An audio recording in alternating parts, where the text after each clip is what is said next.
We were fortunate enough to be given quite an open brief for this project. The only non-negotiables were that the house needed to be all on one level and to include an internal courtyard.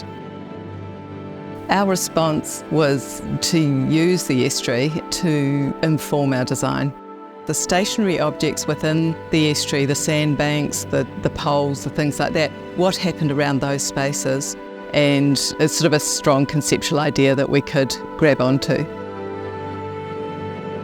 The internal courtyard is a very strong element in the design. All the other spaces really were subservient to that.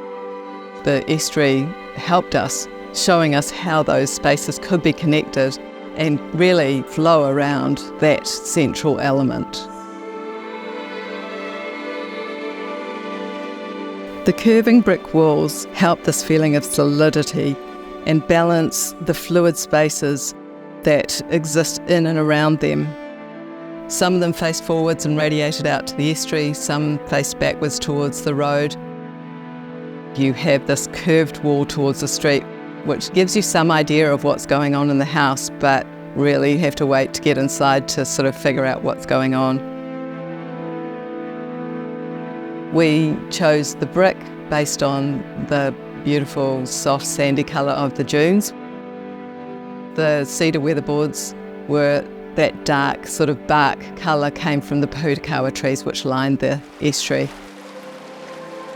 There is no fencing to demarcate the end of the private property and the start of the public space, something that intentionally encourages connection with passers-by.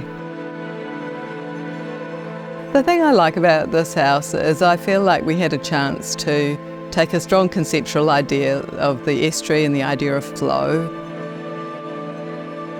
I feel grateful to the clients for letting us explore that strong conceptual idea.